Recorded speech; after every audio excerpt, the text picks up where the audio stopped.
And we are recording. Welcome, everyone. This is your host, Abraham L. Jaguar, a professional game master. First of all, this channel is proudly sponsored by Inkforged. This is a fantasy role playing game of high detail but very easy to play. You can imbue your weapons and gear with magically charged ink. You'll find the link in the description and in the pinned comment. This channel is also proudly sponsored by the Red Room Publishing. Please check out their store for exclusive tabletop RPG products. They have recently released New Flesh, a future noir tabletop RPG where cyberpunk meets biological horror. You'll find the link in the description and in the pinned comment as well. This channel is also proudly sponsored by Dead Tree Studios, the publishers and developers of Dames of Asstoria, tabletop role-playing game where you play as monster girls, experiencing high adventure in a world that doesn't fully accept them. They have recently released Daughters of Lamb. This is a pay-what-you-want tabletop RPG. You will find it in their website. This is about cybernetic nuns with guns that look for the missing pieces of their AI god. Definitely check it out. The links will be in the description below and in the pinned comment. Now, a moment, please. Time to maximize. Maximize. Okay, tonight I wanted to talk about why I love character classes in tabletop role playing games and in video games. Sometimes I speak about these things, but I think that as time passes, I gain new insights about character classes, or perhaps just a better way of expressing my love for them. Now, don't get me wrong, I also like point buy systems. I own several of them.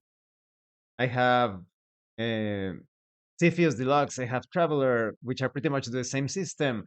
I have, although you could say that veers more towards rather life path generation. I was confusing things because in Point Buy there are other games such as Savage Worlds, Be All End All. There are so many. Hackmaster has a nice combination of random character generation with Point Buy as well. Pretty much any system that has perks, you have that currency to purchase your traits, your powers, your attributes.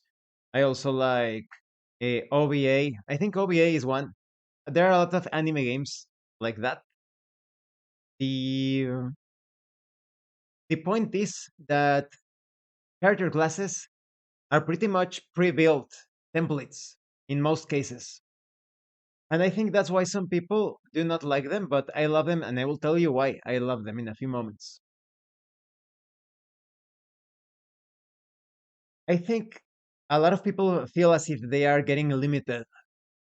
You see the fighter, the wizard, the cleric, the barbarian, or in other like sci-fi games, you see the soldier, the hacker, the face, or the street samurai, and they feel like you get locked into a class, into a set of attributes, powers, skills, abilities. But I also look at character classes as a unification of theme and mechanics. When it comes to the theme, that's pretty obvious. You have a concept, an archetype, and it plays into the world. There are street samurai in the streets of any dystopian setting that you are playing. There are wizards, there are academies of wizards, towers in any setting. As long as that setting includes them, of course, in the lore or in the system itself, if the system is intimately tied to the setting. But mechanically speaking, they also encourage you to take on the different challenges according to what you have available. Your spells, in the case of wizards, the wizards have spells. They are terrible at fighting close quarters combat. But when it comes to magical combat, they are unsurpassed.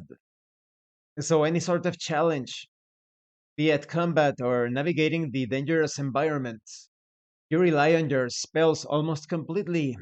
And if you want to save those spells, then you employ every single tool at your disposal, be it those subjects that you have purchased previously, or perhaps improvise and use the objects available in the terrain you are moving through. So that's very exciting for me. It feels like I am getting pushed to my limits of strategies and tactics. And when it comes to group play, because this could be applied to solo adventures, but in group play, that excitement of bringing something to the group, you are the warrior, the barbarian, the whatever. You are expected to excel in taking blows and dishing back that damage. Or perhaps because of your intelligent use of strategies and tactics, perhaps you come out of it almost unscathed. If you are a rogue, you are looking for those opportunistic moments, backstabbing, flanking, using ranged attacks, perhaps stealing something from the enemy force in case you need to run away. At least you got some valuable things from them. You could say the same for clerics or druids as healers and summoners. There are so many ways to approach the different situations, and that is so fun, so exciting. And so I think that's why I love the character classes. Not only are they an integral part of the setting, the wizards perhaps shape the world. The warriors are the ones that have been keeping people safe, or perhaps they are the menaces as evil mercenary lords or warlords. The rogues could serve as valuable allies if you want to acquire things that are very difficult to obtain, but at the same time, they could be quite vindictive and perhaps their services are expensive. So they play perfectly into any sort of setting. Again, let's go to sci fi. You could find some sort of soldier of fortune that is a part of all sorts of clandestine operations and activities. When it comes to smuggling, smugglers, Han Solo, who made the archetype so popular in sci-fi, you want to have perhaps a different style to his own way of doing things. It is so exciting, so fun. So I really one of the first things that I do when I purchase a tabletop role-playing game or get my hands on any RPG, because I am constantly also receiving review copies, I go to the character classes, to the archetypes. Funny enough, in those character point buy systems, in the point buy systems such as Heroes and Hardships or Savage Worlds, the archetypes don't get me as excited because I want to use those point buy systems to customize everything. So overall, I hope I shared some of my enthusiasm. Perhaps there are some people that have only played tabletop RPGs that do not have character classes and they want to see what the excitement is all about. I hope these words serve as encouragement. Don't look at it as if they are caging you into something. Look at it as archetypes that are already integrated into the game world. All of the work has been done for you, and at the same time, you have those styles, those approaches that encourage you to think outside of your normal tactics, strategies, your thought processes. It gets you into a different mindset altogether. So thank you for watching this video. I hope it was entertaining and useful, informative.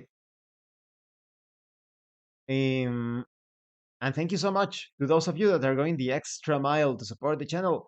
If anyone else wishes to further support the channel, consider joining as a member using the super thanks button. Like, subscribe, take a look at the information in the description, the pinned comment. This has been your host, Abraham L. Jaguar, a professional game master. And remember, it is better to roleplay and fail in character than not to roleplay and fail as a player. Once again, thank you and see you later.